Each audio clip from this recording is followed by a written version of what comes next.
Les drôles trolls se font troller. Avec Jean-Denis Scott. Jean-Denis Scott, grosse nouvelle aujourd'hui. Justin et Sophie se sont séparés. Oui, alors le remaniement se poursuit à Ottawa. Donc, Sophie Grégoire qui quitte son poste de ministre de la Famille.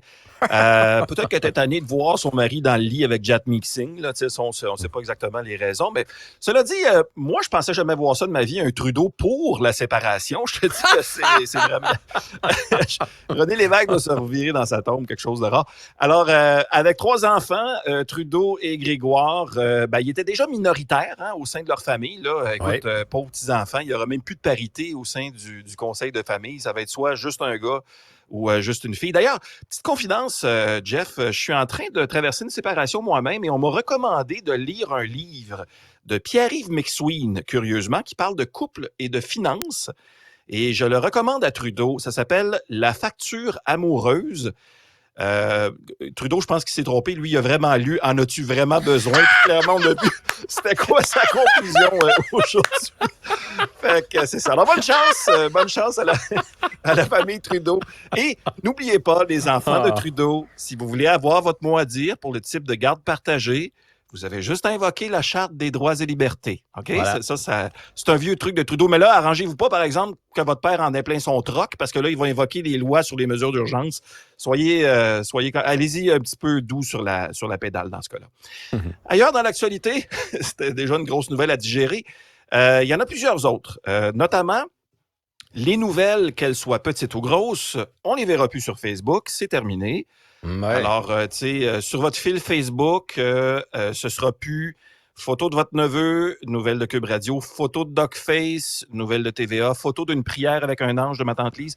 Là, ça va juste être Convoi de la Liberté 8.0, album de 87 photos du Shih Tzu de ma tante Gisèle, photo super fake qui te laisse croire que la vie de tout le monde est plus intéressante que la tienne. Ouais. Et évidemment, système de son AM/FM cassette de mon oncle Roger qui pense que ça vaut 450$ sur Marketplace, de la vraie information. Ouais. C'est ça maintenant, Facebook.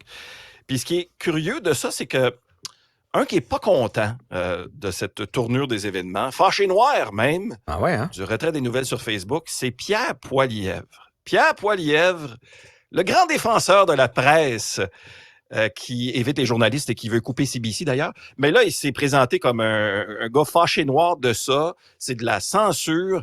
C'est un petit peu comme des chasseurs qui disent avoir de la peine que les cerfs de Virginie souffrent de la maladie du chevreuil fou, juste parce que ça leur en fait moins à massacrer dans la forêt. T'sais. Fait que ça m'a vraiment fait rire, cette déclaration-là de Pierre Poilievre, qui était donc fâché qu'on ne puisse plus avoir d'informations sur Facebook. Prochaine étape, il va peut-être reprocher à la presse d'être trop brune, alors que c'est lui qui n'arrête pas de déféquer sur eux autres. Alors, un autre dossier à suivre, mais pas sur Facebook. Pas sur Facebook. Non, pas sur Facebook. Non. Moi, honnêtement, ça me dépasse tout ça. Peut-être que ça me dépasse parce qu'aujourd'hui, Jean-François, c'est officiellement le jour du dépassement. Oui. C'est quoi le jour du dépassement? Ça veut dire qu'on a tout consommé ce qu'on avait à consommer pour l'année sur la planète. Oui, le jour où on dépasse officiellement ce que la Terre est capable de générer pour fournir. Nous. Donc aujourd'hui, 2 août 2023, là, marquez-le, c'est l'humanité a donc épuisé toute la viande, tout le poisson, les céréales, bref, tout ce qui est comestible. Maudite chance qu'il nous reste des ramen, parce que je te dis que faut s'habituer à manger des Mr. Noodle jusqu'au réveillon. Bon appétit tout le monde. C'est un bon ragoût de pâte de Gattuso. Si on vidait nos garde-manger jusqu'à Noël, on pourrait faire notre effort. Parce qu'il y a bien du monde. Moi, je taquine souvent ma mère. J'ai fait toute une petite épicerie en bas. Congélateur déborde, tablettes, il y a du stock à pu finir. On pourrait faire notre part puis en vider un peu au lieu de le perdre. On a de la misère à gérer notre abondance. J'ai le même Moses de problème. Là. Des fois, si tu veux pas sortir, tu peux aller dans l'épicerie au sous-sol, c'est-à-dire le 2e congélateur. Aux États-Unis, maintenant, nos voisins du Sud, Donald Trump fait face à 4 nouveaux chefs d'accusation, on l'a appris hier. Et j'ai écouté une entrevue sur le site de CNN. Apparemment que cette fois-ci, Donald Trump est, oui, fâché, évidemment, mais un peu plus ébranlé, dit-on, par ces nouvelles accusations. D'ailleurs, voici comment ça s'est passé dans les minutes après qu'il ait appris la situation. Tu vas t'en remettre, Donald. Pourquoi je suis accusé? Je comprends pas pourquoi tout le monde dit que j'ai fait quoi de criminel. J'ai pas l'ADN d'un criminel, j'ai pas l'ADN d'un gars qui va faire de la prison, moi. Je sais pas pour l'ADN, mais t'es à veille de savoir c'est quoi une cellule en maudit, par exemple. J'ai juste soulevé le fait qu'il y avait peut-être eu des erreurs. J'ai juste soulevé le fait que j'avais peut-être gagné. C'est vrai que t'es bon dans les soulèvements, toi. Ils n'ont pas le droit de me faire ça. Je suis tout à l'envers, là. Ouais, ben c'est normal que tu sois triste de voir que... Je suis pas triste. Hey, s'il y a une affaire que j'ai pas, c'est bien de la peine. Ouais, ben moi, je te dirais que tu risques d'en avoir une pas mal grosse peine. Hey, t'essayes-tu de détourner la conversation, toi? Ben, au moins, je détourne pas des fonds. C'est juste ça pour me faire chier. Il enquête pour moi pour me faire chier. Il check mes états financiers pour me faire chier. Peut-être que tu chierais moins si tes livres étaient moins irréguliers. Anyway, on va-tu manger, là? Ah, bonne idée. Je mangerais bien un petit sandwich, moi, il me semble. Ben, justement, il y a un petit délit à côté. Je t'initierais à ça. Ouais. Ben, c'est ça. Puis après, ils vont m'accuser de délit d'initié. Éternelle bien victime, joué. Trump. Bien joué.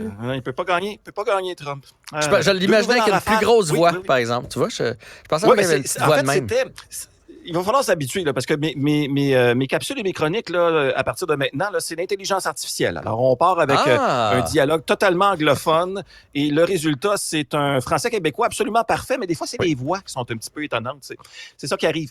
En rafale, maintenant, il y a une légende qui a donné tout un show au Centre Bell hier soir. Mais c'était pas la légende à laquelle les spectateurs s'attendaient. En fait, les gens s'étaient déplacés pour voir 50 Cent. Mais à cause de l'inflation, ils ont finalement vu un spectacle de Blink-182. On a ce qu'on a. C'est ça. Et en terminant cette dernière nouvelle, dont j'ai essayé de vous parler hier, ça m'a trop fasciné. Le scorbut serait de retour. Je vous disais hier que la mâchoire m'avait lâché quand j'ai appris ça, qu'on commençait à être content de... Probablement les gencives vont tomber. Oui. Écoute, les dents m'ont tombé quand... C'est assez spécial. D'ailleurs, le tout serait relié à l'inflation alimentaire, parce que, bon, évidemment, moins de sous, moins de fruits, moins de légumes, moins de vitamine C, moins de dents dans la gueule. Heureusement... si jamais vous vous faites traiter... Ouais, ben, ça se peut là, qu'avec cette nouvelle réalité-là, il y en a qui se fassent traiter d'haleine de scorbut. Vous savez comment c'est méchant des enfants dans les cours d'école. Il y a des dentistes qui vous aiment quand même et qui se spécialisent là-dedans.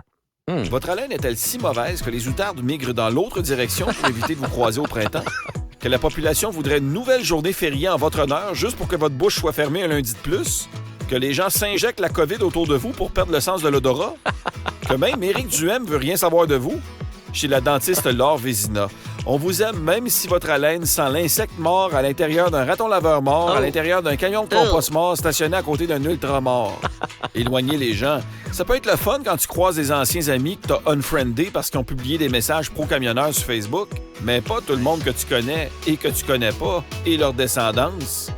Laure Vézina, dentiste, te dit que si tout le monde se sauve de toi, il faut que tu règles ton problème. Et même si c'est épouvantable de sentir ton haleine... Ton haleine! Chez Laure Vézina, oui, on t'aime. Chez Laure Vézina, oui, on t'aime!